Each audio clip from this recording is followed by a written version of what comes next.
Labor laws were written for a world that doesn't exist anymore.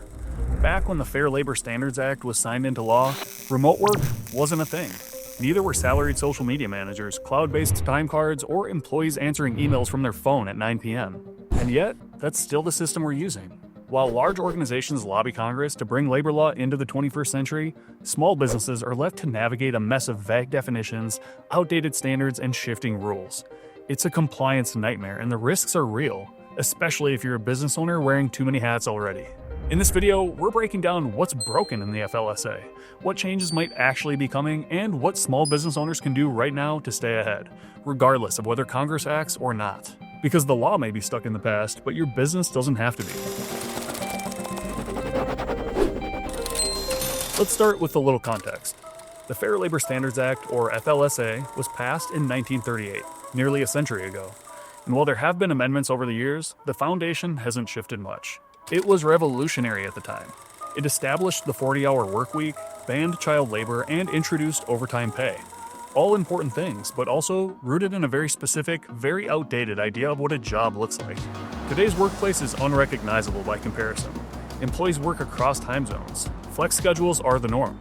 Contractors, freelancers, hybrid roles, they're all part of how modern businesses function. But the FLSA hasn't kept up, and the cracks are starting to show. The gap between how we work and how the law is written is creating serious problems.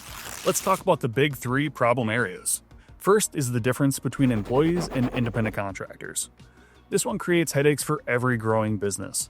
Just because someone has a 1099 doesn't make them a contractor, and just because someone sets their own hours or only works part-time doesn't automatically make them a contractor either. The real test is about how much control you have over their work, how dependent they are on your business, and whether they operate independently. The problem? The Department of Labor's interpretation of that test keeps changing depending on who's in charge, which means even if you're playing by the rules themselves aren't always clear or stable. Second is the difference between exempt and non-exempt employees. Many business owners assume that if someone's on a salary, they're exempt from overtime. That's not how it works.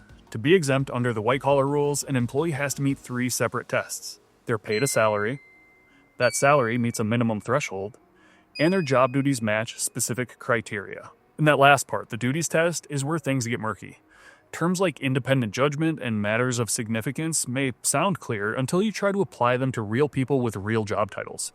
It's easy to misclassify someone, and if you do, you're on the hook for back pay, penalties, and possibly even legal fees. We've helped clients catch and fix these issues before they turn into six-figure mistakes. It's more common than you think. And the third problem is, what counts as work anymore? The law says you have to pay employees for all time worked, even if it's outside standard hours. And under the continuous workday doctrine, their official workday runs from the first task of the day to the last, even if there are long breaks in between. That may have worked in a factory setting, but now, with remote workers signing on and off throughout the day, answering emails after dinner, checking in during vacation, suddenly you've got time tracking issues that the law just isn't equipped to handle. In March of 2025, SHRM, the Society for Human Resource Management, testified before Congress. Their message was blunt. The FLSA is outdated, and businesses of all sizes are paying the price.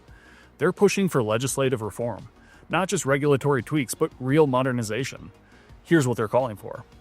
A clearer, more consistent definition of employee versus contractor, updates to how exempt status is determined, especially around the duties test, new standards for defining work hours in a remote and flexible work environment, and alignment between the FLSA and other major labor laws to reduce conflicting rules.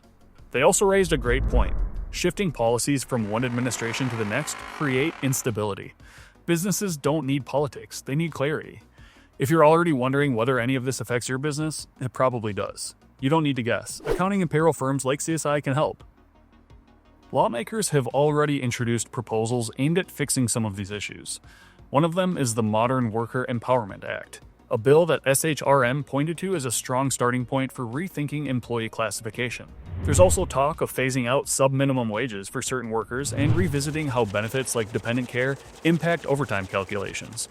But here's the reality. None of this is law yet. It's being debated, and even if something passes, implementation could take years. So while Washington argues about the future of work, you still have to comply with the version of the law that exists right now. And that's where things can get risky. Here's what we're telling our clients. Review job roles and pay structures.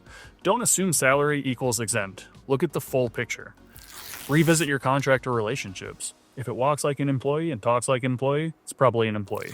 Track time accurately, even for remote, salaried, or hybrid workers. Stay current with both federal and state laws. Some states already have stricter standards than the FLSA. And don't wait for the law to change. Build a compliance system now so you're not scrambling when the rules catch up.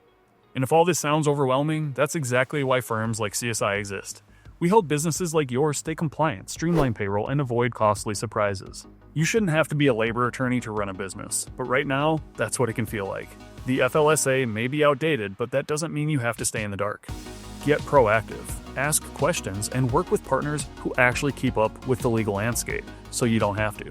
If you want help figuring this out, have a free consultation with us. We're always happy to have a conversation and find out if a firm like CSI is exactly what your business needs.